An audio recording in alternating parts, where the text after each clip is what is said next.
Okay, in this video we introduced the idea of a residue.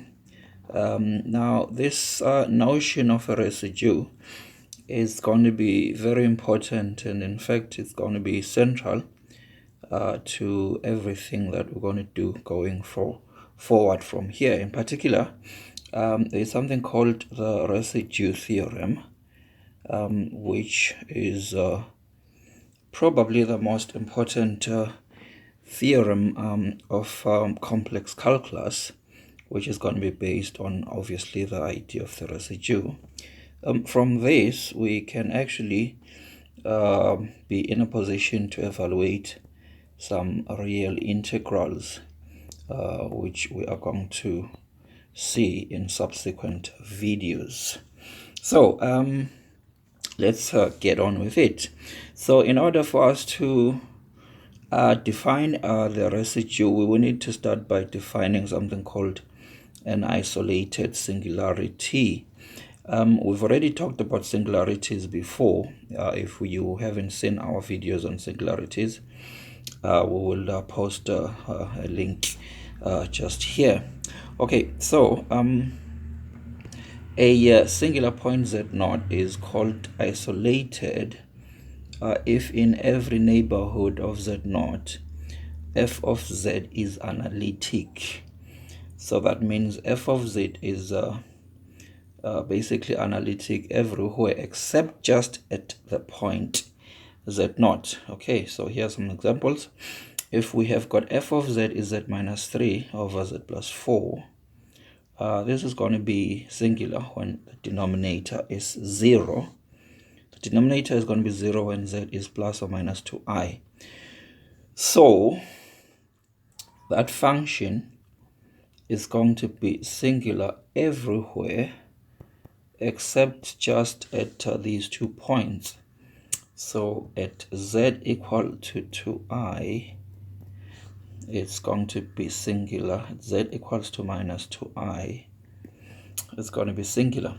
So what this thing is saying is that if you if you go into the if you zoom in to the point, say 2i, then if you draw any circle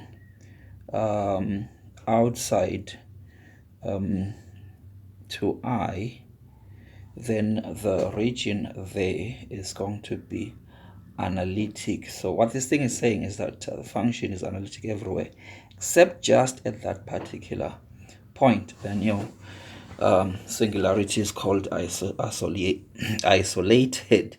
Right. If you look at this second function here, f of z is equals to 1 over sine pi over z. So this one is going to be singular whenever this is equals to 0. This is equals to 0 whenever the argument of sine is n pi, where n are your integers here. Now, if we make z the subject of the formula here, we're going to have to divide by pi and reciprocate. Then this is going to be 1 over n. So obviously this one is going to give us 0, this one is going to give us 1, 1/2, 1/3, 1/4, etc. As these go to infinity, these ones are going to go to 0. So right at the end there, there's going to be 0. Now if we plot these, so we're just going to plot these ones. So there's going to be 1, and then there's going to be 1/2, and there's going to be 1/3, then there's going to be 1/4, then there's going to be 1/5, etc. And then all these others are actually going to be located in this interval here. Now as you're getting closer and closer to 0, they are getting closer and closer to each other. Now, so what's happening here is that if you are at the singular point 0, if you zoom in there, this is your singular point 0, then if you draw any circle outside that, it's always going to include one of these. So there is not going to be a value of whatever, however small the radius is outside this point, it's always going to include one of these. So as a result, the singularities, all of them, all of these ones, you know, they're isolated. So for each one of them, you can find a small enough circle such that it involves just that singularity and nothing else. But for 0, that is not going to be possible. So all of them are going to be isolated, but 0 is not going to be an isolated singularity. Okay, so with that in mind, now we can define the residue. So if f is a single valued function and it is analytic on a circle C and inside the circle, so we are imagining that C is a radius, is a circle of radius r, so it's centered at z0. So imagining that f is analytic everywhere and on the circle, everywhere inside the circle and on the circumference, except at the center z0. Okay, so f is analytic everywhere here, but z0 is a singular point. Okay, so that naturally says that z0 is isolated, but just to be sure, so z0 is an isolated singularity, then we can expand f of z in a Lorentz series centered at z0. Okay, and that's going to be the expression of the Lorentz series. Now we know that a Lorentz series is always valid in some punctured disk. So in this case, it's going to be this disk here where rho is greater than r. So what we're saying is the Lorentz series, this one here, is going to be valid in some punctured disk. So let's just, so obviously it's not valid at z0 because z0 is a singular point. And then if this is radius rho, then f is going to be valid everywhere in this punctured disk. So like a punctured disk, or the other term is this is an annulus or an annular region. So f is going to be valid everywhere there. Okay, so it's a region of this sort. So in between two concentric regions, circles. So that is going to be our Lorentz series. Again, if you're not up to speed with this, we're going to put a link on our videos on Lorentz series. Now, what we're going to do then is we're going to integrate the both sides of this equation, let's call it asterisk, around the circle C. So we're going to integrate both sides of asterisk around this closed contour C here. So this is C. So when we do that, okay, so we're just going to expand this summation expression. So you have got powers of z. These are the what's going on here. This is let's just correct this. So you've got positive powers and negative powers. So these are the positive powers, z minus z0, and then a2 z minus z0 squared, a3 z minus z0 cubed going on, and then these ones are the negative powers going on to negative infinity. These ones are going to positive infinity. Of course, we can write them in summation notation like this. So this mistake happened even here. So but just for ease of understanding, what I'm going to do is I'm going to work with this expanded version of f of z. So we're going to integrate both sides around c. So this is your contour integral around c, and of course there's going to be an infinite number of these.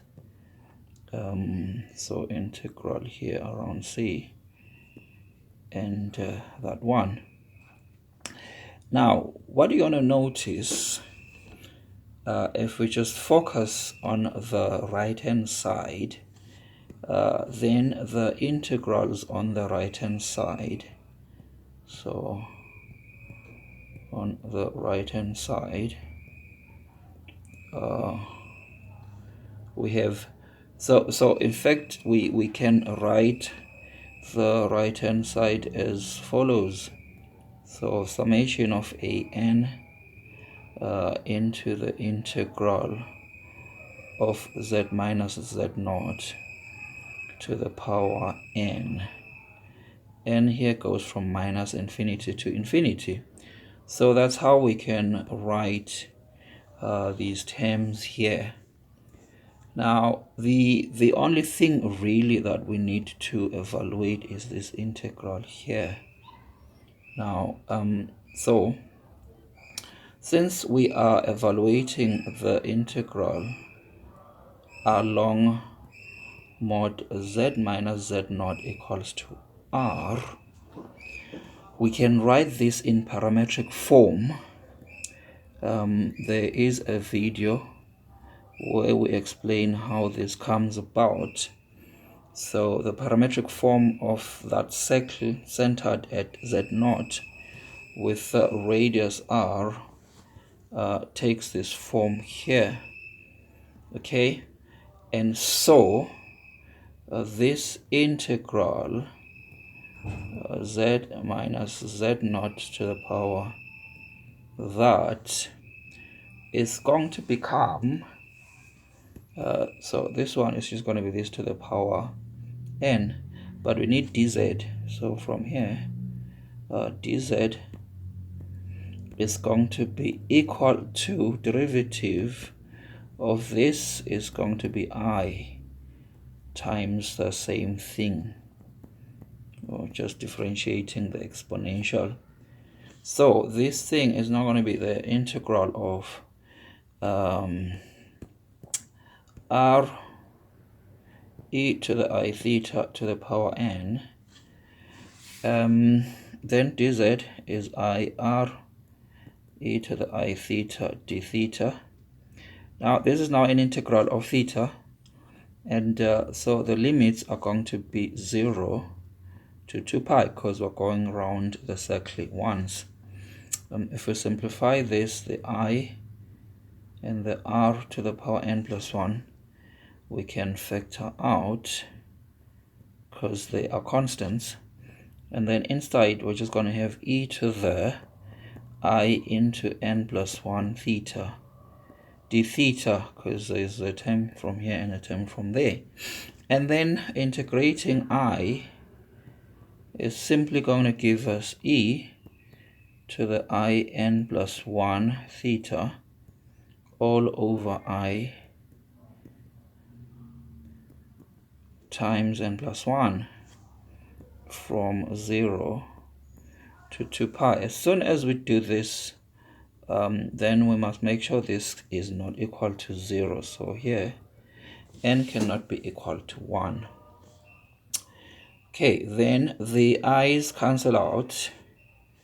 So here we're just going to have r to the power n plus 1 over n plus 1 e to the 2i pi n plus 1 minus e to the 0, just plugging in the limits.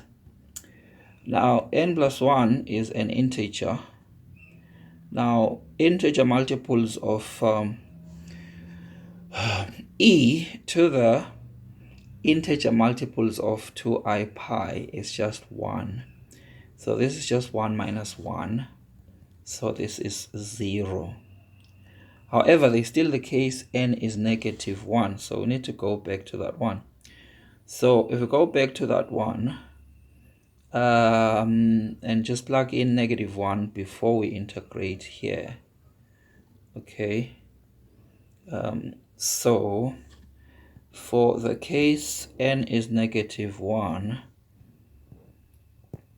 for the n is negative 1 case, we are going to have the integral from 0 to 2 pi.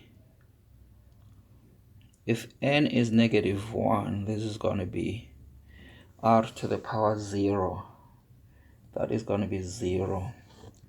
So we're just going to have I e to the 0 d theta. So this is just going to be integral of d theta.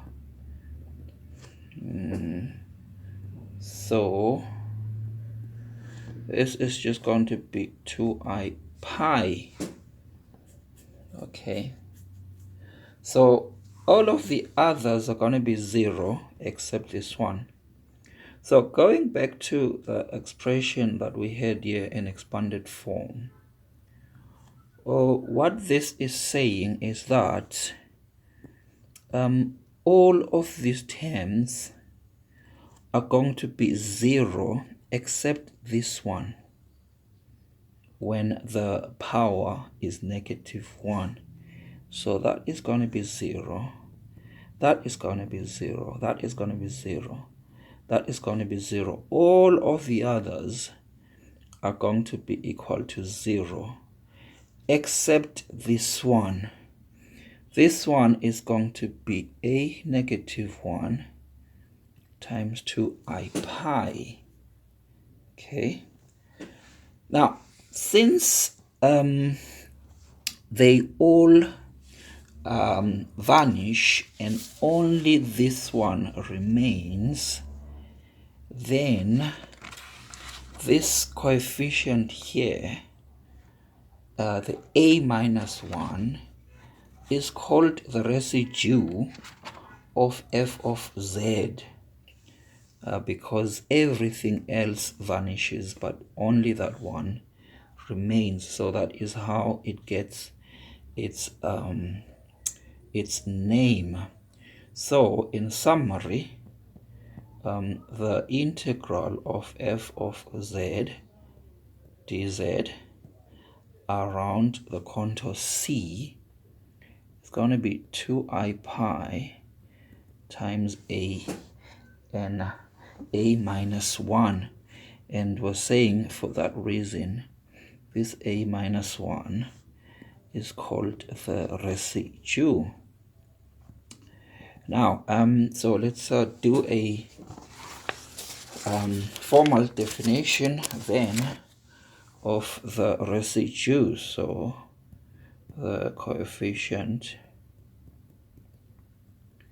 a minus 1 is called the residue of f of z, of f of z at the singular. So it's obviously associated with the singularity z0. So at the singular point z0. So this is the notation that we use. So we write a negative 1 is equal to res for residue of f of z at z equals to z0. And then if we make it the subject of the formula here, take this to the other side, then this is going to be 1 over 2i pi, the integral around C of f of z dz. So that is the definition of our residue at the singular point z0. In the next several videos, 2 videos, we're now going to start looking at how to calculate the residue, because of course we've said the residue is going to be a very important idea going forward. So we need to be able to calculate it. We need to be able to find it. So we're going to introduce some formulas, and then after that we're going to start working on some examples of how to find the residue. All right, thank you.